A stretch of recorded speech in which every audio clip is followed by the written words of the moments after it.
আলহামদুলিল্লাহ, অনেকদিন পরে বিক্রমপুরে এসেছি বেড়াতে। দেখেন আমার পেছনে দেখতে আছেন আপনারা, প্রকৃতি কি সুন্দর, কত সুন্দর। আলহামদুলিল্লাহ, ওই দেখেন আবার পেছনে বিক্রমপুরে বাড়ি দেখা যাচ্ছে। এই দেখেন আবার ছোট্ট একটা পাগার। এই যে এবার রাস্তাতে এখন যাইবো, দেখবেন আপনাদেরকে আরো দেখাবো বিক্রমপুরের কি সুন্দর একটা দৃশ্য আল্লাহ রাব্বুল আলামিন দিয়েছেন বিক্রমপুরের জমিনে। এই দেখেন কত সুন্দর একটা ধান ক্ষেত। হ্যাঁ, তারপরে এই যে রাস্তাটা দেখছেন কি সুন্দর একটা রাস্তা। এই দেখেন কত সুন্দর গাছগাছালি। আর ওই দেখেন দেখতেছেন তো, ওই যে গাছগুলো কত সুন্দর গাছগুলো। আলহামদুলিল্লাহ, এই যে আবার রাস্তা, আঁকা পাকা রাস্তা ক্ষেতের মাঝখান দিয়ে বয়ে গিয়েছে।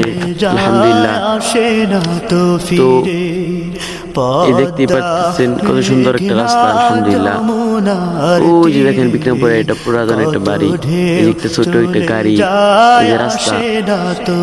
হ্যাঁ, তারপরে এই যে কত মায়া, মাঝখান দিয়ে কত সুন্দর রাস্তা গেছে। আলহামদুলিল্লাহ, ওই যে কত সুন্দর।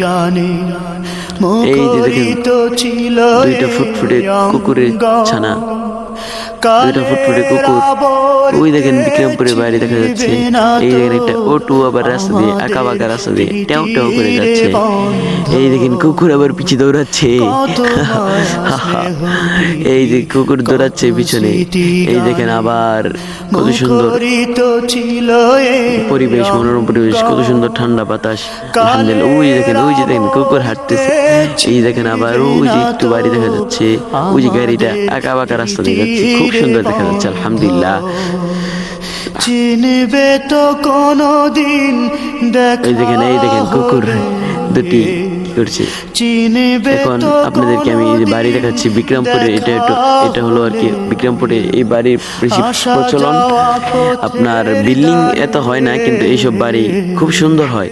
এবং বিল্ডিং এর যা টাকা, মনে করেন যেরকম টাকা পয়সা খরচ হয়, এইসব বাড়িতে প্রায় তেমনই টাকা পয়সা খরচ হয়। আলহামদুলিল্লাহ।